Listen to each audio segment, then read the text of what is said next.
ዋለው መልእክተኛው ሞቅ አርጋችሁ ወደዚህ እስኪ መልእክተኛው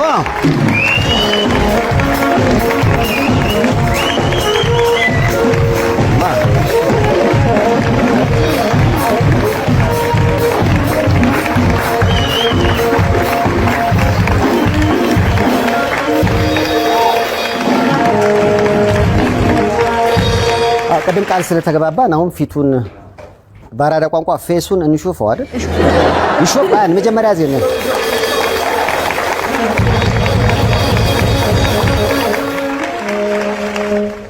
ካሁን በኋላ መንገድ ላይ ስታስቸግሩት ዝም ብዬ አሰብኩና ታውቁት። ስንት አመት ነው እንደዚህ ፊት እንደበቀ የሰራው? እንዳልኩ በትክክል ኤግዛክት በአመት ደረጃ እስከ 5 አመት ድረስ ምን ያህል ሰዎችን አገዝክ? አላቅም ሳይ እሱ የወቃቸው ነው። 5 አመት ማካገለገልክ ቀሪውን ደግሞ ፊቱና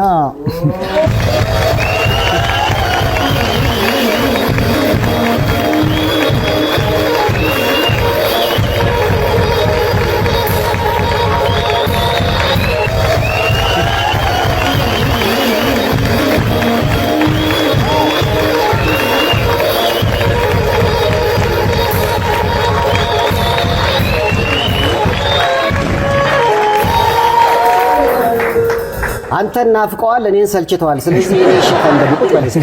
እሺ ሰይፉ እኔ ሸፈን የሆነ ጡጦ መሰለ። ለመልእክተኛው ግን አቀባበል ሙሉ ስምህ ስነ ጊዮርጊስ እሸቱ ነው? አዎ የባህር ዳር ልጅ ነህ? የባህር ዳር ልጅ። ኳስ ተጫዋችም ነህ? ነበርኩ።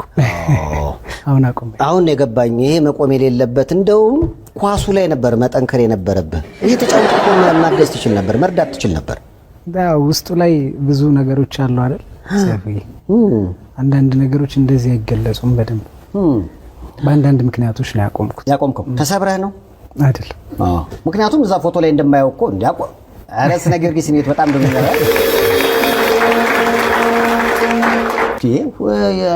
የአርሰናል ተጫዋቾች ደቃቅ አይደሉ እንደ ካንተ ስንት ቁጥር ላይ ነው? ዝም ብዬ ተክለ ሰውነትን ሳይው አማካኝ ወይም ደግሞ አጥቂ ጓንት ለብሰው አጥቂ ያለ ሳይፍ ነው ግን ጠባቂ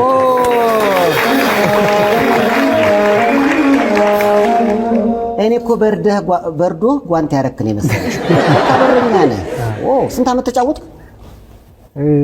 ይሄንንም አሁን ዓመተ ምህረት ቀናቶች ምናምን ላይ በጣም ሰነፍነ አሁንም ስናገር ሰው ምናልባት ግምት ውስጥ እንዳያስገባ የሆነ ነገር ዝም ብዬ ከዚህ እስከዚህ እያልኩ ነው ማወራው። ለፋሲል ከነማ ነው የተጫወትከው? ብቻ ግን አብዛኛውን እድሜ ያለቀው በኳስ ነው። 2 አመት 3 አመት ገደማ ያቆምኩት። ትልቅ ደረጃ ላይ በኳስ ካሪየር በኳስ ተሰጥቶ ትልቅ ደረጃ ላይ ደረስከው ለማን ክለብ ነው? ባህር ዳር ከነማ። ባህር ዳር ከነማ በረኛ ነበር። ፕሪሚየር ሊግም ማስገብተናል። እዛው ፕሪሚየር ሊግም ተጫውቻለሁ። ቆይ አሁን መልእክተኛው እንደሆንክ ሰው ያውቅ ነበር? በረኛ እያለ ማንም አያውቅም። ሰዎች እንደው ጠርጥሮ ግን በተክለ ሰውነት የጠየቀ የለም? ያው በቅርብ ጓደኞች ምናምን አሁን አንዳንድ ሰው ድምጼንም ሰምቶ በተደጋጋሚ የሚሰማው ድምጽ ስለሆነ ሰምቶ የሚጠረጥር ሰው አለ። እንደዛ ያጋጠመኝ ነገር አለ። እኔ ግን ማወቅ የፈለኩት አሁን ወደ ደግነት ስራ ውስጥ ሲገባ አንድ ሰው የሆነ ምክንያት ይኖረዋል አይደል? ኳስ ተጫዋች ነህ፣ ጥሩ የሚከፈል ይመስለኛል። እዚህ ላይ ደህና ተከፋይ መልካም ለመኖር ለሰዎች ለሌሎች ሰዎች ለማሰብ ምንድን ያነሳሳ? ምክንያቱም ታስታውሰዋለህ የደግነት ስራ የጀመርክበትን? ይሄ ነገር መጀመሪያ ያለው ብዬ አላምንም። እኔ በግሌ እግዚአብሔር አንዴ አንተን መጠቀሚያ ትሆናለህ ብሎ ካሰበ መብቱ ነው፣ በቃ ያደርጋል። ግን እኔ እናቴ መለኩሴ ነች እና እናቴ ማለት ያው እናቴ እንደዛ ነው የምለው፣ ግን በቁጥር ወይም በስም አያቴ ነች ለኔ። እሺ እናትም አባትም የለኝም፣ እሷ ነች ያሳደገችኝና በጣም ደግ የምትባል ነች። ከአካባቢው ይሄ የሰንበት ቂጣ ምናምን ጋብግራ ምናምን ለሰው የምትሰጥ ቤት መጣው ምናምን የሚወስዱ አይነት። እሺ በቃ ታዋቂ ነች ሰፈሩ ላይ በጣም እዛው ባህር ዳር። አዎ ሰፈሬ እኔ አካባቢ ባህር ዳር አካባቢ የምትታወቅ እናት ነው ያለችኝ። እሺ በደግነቱ መሰረቱ እሱ ይመስለኛል። ስለዚህ ያው እንዳልከው የእናትን ደግነት ስታይ ለተቸገሩ ለመድረስ ያ ደግነት በልጅነታችን እኮ ያየነው ነው ምን ነው ክፋት እያየን ካደግን ያው ክፋት ይጋባል። በደግነት ውስጥ ከሆነ ግን እሳቸው ናቸው ፎቶ ላይ የማያቸው። እናቴ እንዴ ለእናቱ በደንብ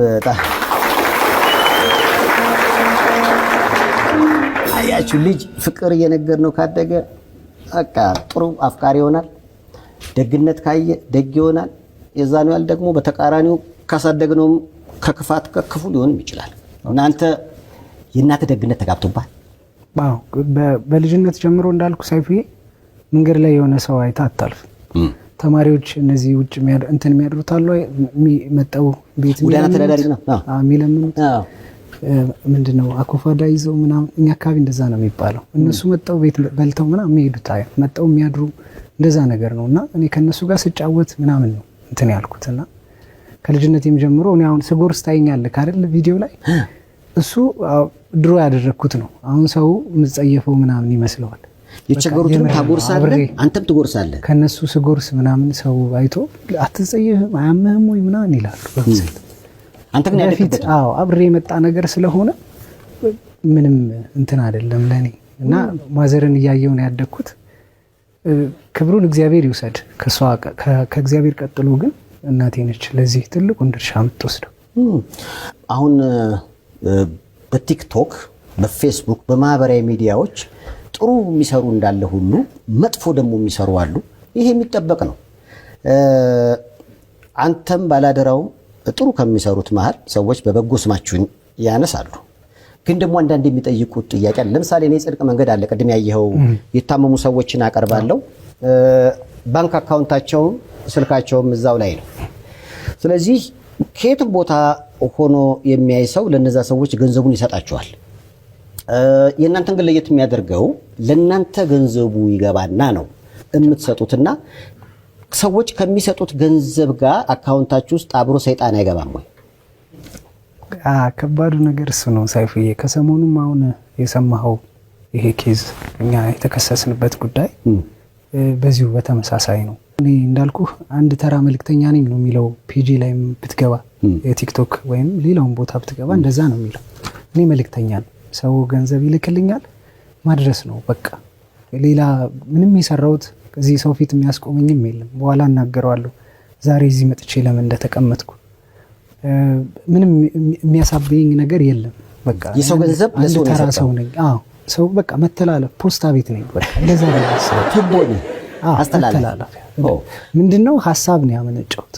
ሐሳብ አመጣው እግዚአብሔር ረድቶኝ፣ ግን በዛ መስመር እነዚህ ሁሉ ምስኪኖች መታገዝ ቻሉ። አሁን ምንድነው ያጋጠመው ነገር? እኛን አባባ አገኘኋቸው። ከዛ ገንዘብ ለአባባ አቀበልኳቸው ወደ 20 ሺህ ብር አካባቢ። ከዛ በኋላ አባባ እንግዲህ ስልካቸውን አካውንታቸውን አንተ እንዳልከው ፖስት አደረግን አብሮ። ያ ገንዘብ ለምን ያ አካውንትና ስልክ የሚቀመጠው የኛ 20 ሺህ ብር የዕለት ጉርስ ነው የምትሆነው። ቢገፋ አንድ ወር ምናምን ከዛ በላይ አያስኬዳቸውም። ታውቀዋለህ አሁን ኑሮውም ምናምን እና ያ አካውንት ሲቀመጥ ሰው ያይና 10ም 5ም ሲያደርግ ብዙ ሰዎች ህይወታቸው የተቀየረ አይቻሉ። ሚሊዮን ይገባላቸዋል ገንዘብ በጣም ገብተዋል። እና እኔ አብዛኛውን ሰው ስልክ አልሰጥም፣ የኔን ስልክ አልሰጥም።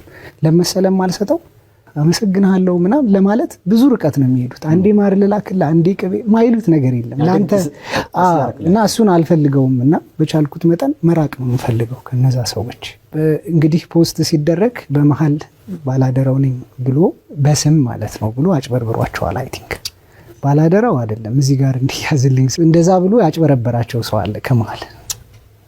አባባ እንግዲህ በዛ መሃል ነው አሁን የተለያየ ሐሳብ ሲያወሩ የነበሩት። ምንድነው አምሯቸውም ያው አንዳንዴ ይልክ ገንዘብ ተስፋ ነው። እዚህ ምድር ላይ እንደምታውቀው መገልገያችን እስከሆነ ድረስ ተስፋ ነው። አባባ እኔ ያችን 20 ሺህ ብር ሰጠዋቸው ትንሽ ተስፋ፣ ከዛ ደግሞ ሰው ብዙ ብር አስገባላቸው በጣም ትልቅ ተስፋ ገባክ። ከዛ ያ ተስፋቸውም አለ ስልካቸው አለ። ያ ተስፋ መልሶ ደግሞ ሲወሰድ አስበው አባባ። እኔ ጥያቄ ታዲያ አሁን ቪዲዮ ላይ ያያቸዋለሁ። አንተ ከጂም እየወጣህ ነው ያገኘሃቸው፣ 20 ሺህ ብር ሰጣቸው፣ ስልካቸውና አድራሻቸውን ተውክ።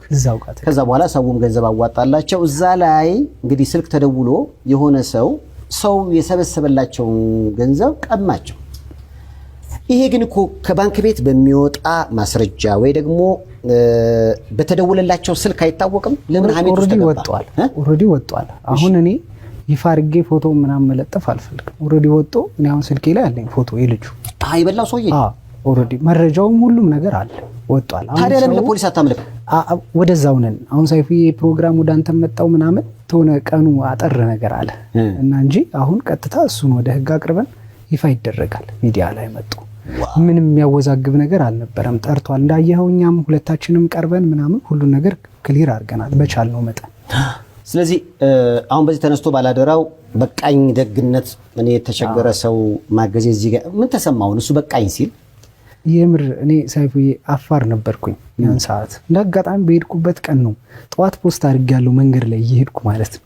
አንድ ጀበሉ ያዘ ልጅ ፖስት አድርጌ ነው የሄድኩት እና እዛ ገብቼ ኔትወርክ ያስቸግራል። ኔትወርክ ስልክ ምናምን ያደዋውላል የሆነ በደንብ የማይከፍት ፖስት ለማድረግ የማይመች ራሴን መከላከል በማልችልበት ሁኔታ ነው ፖስት የተደረገው ያ ቪዲዮ እና ጓደኞቼ ደውለው አስረዱኝ ጉዳዩ ሁሉንም እንደዚህ ነው እየተባለና ለኔ አባባን አውቃቸዋለሁ እኔ ነኝ የሰራውላቸው። ከዛ ደግሞ ባላደራው ይላሉ ድብልቅልቅ ብሏል ሐሳቡና አልተኛውም ያንን ሌሊት። የምር ልቤ ተሰበረ። ሳይፉ ማለት ሁኔታው ግልጽ አይደለም። እኔ እንኳን ሰውናው እንዴት ነው ማስረዳው ራሱ ግራ ገባኝ። እንዳጋጣሚ ሆኖ ግን አባባን ሲታገዙ ቪዲዮ ነበረኝ ረጅም ቪዲዮ ማለት ነው። ምንድነው ከሶስቴ ምናምን አሁን አንዳንዴ ስትቀርጽ መሀል ላይ የማይገቡት ልታወጣ ትችላለህ። ልክ እንደዛ የቀረስኩት ቪዲዮ አለ። ግን ደስ የሚለው ምንድነው አባባ እኔ መኪና ውስጥ ገብተው እስኪወጡ ድረስ አንድም ስልክ ያልሰጡኝ ቦታ ነው ያለው ያ ቪዲዮ። ወጣው እስኪሄዱ ከኔ መኪና እስኪወጡ ድረስ አልሰጡኝ። አሁን አባባን ስጠይቃቸው ከመጣሁ በኋላ ስጠይቃቸው ስልክ አልሰጠኸኝም። ከዛ ምንድነው እሳቸው ይኸውልህ አንዴ ጀምረውታል። ሁኔታው እውነት መምሰል አለበት። ገባክ? የሄዱበት ርቀት ስልክ አልሰጠኝም ካሉ እኔ በምን አገኛቸዋለሁ? በቃ ውሸታም ሊባሉ ነው አባባ። ገባክ? ስለዚህ አሁን እኔ ካገኙኝ በኋላ አንዴ ባላደረውን እሱን ራሱ ቁም ሁሉ እየተባለ እስኪሳቀቅ ድረስ አንዴ ረጅም ነው ጸይም ነው አሉ ሰምተህ ከሆነ። ከዛ በኋላ ደግሞ እሱ ሲመጣ እሱ ደግሞ ትንሽ ከኔ አጠር ይላል ከኔም ቀላ ይላል። አንገናኝም። በቃ ፊዚካል ሁለታችን ስንቆም በጣም መለየት የምትችለን አይነት ሰዎች ነን። እሱን እያዩ ነው አሉት። አሁን እኔ ሲሄድ ደግሞ አንተ ነህ አሉኝ እና እንዳልኩህ ያቺ ተስፋ ናት። ያቺ ገንዘብ የነጠቁት ተስፋ አባባን ትንሽዬ አእምሯቸው ላይ የሆነ ነገር ሳይፈጥር አይቀርም። የኔን ግምት አንዱም እንኳን አልተከላከሉልኝም። ገባ አሉ የሆኑ ሰዎች የቆሙልኝ። እዚህ አጋጣሚ እግዚአብሔር ጠበቃ ይቆምላቸው። በጣም ነው የማመሰግነው። እኔ አንገቴን እሰጣለሁ የሚሉም ሰዎች ነበሩ። ግን አብዛኛው ሰው በቃ የደቦ አይነት ፍርድ ነበረ። በጣም አገራችን ላይ አሁን ምናየው ነገር አብዛኛው ነገር ላይ ሲመጣ ሆ ብለን ፈርዳለን። በኋላ ደግሞ እዛኛውም ትክክል እዚህኛውም ትክክል የምንለው ማለት ነው እና የምር ከፍቶኝ ነበር የምር እና ይረጋጉ አባቴ እያልኩ ነበር እንደውም ሳወራቸው የነበረው በጣም በተደጋጋሚ።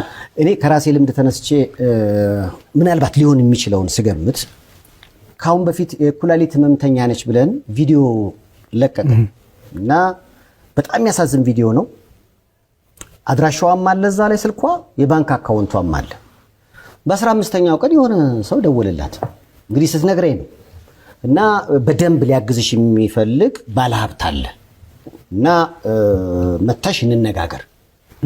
ከዛ በኋላ እንግዲህ አስብ የደና ባለቤቷ ነው ኩላሊት ህመምተኛ፣ እሷ ስራ ላይ ያለች ነች። ያላቸውን ነገር ሁሉ አሜን ኪዳነ ወረድ ስትልን አሜን።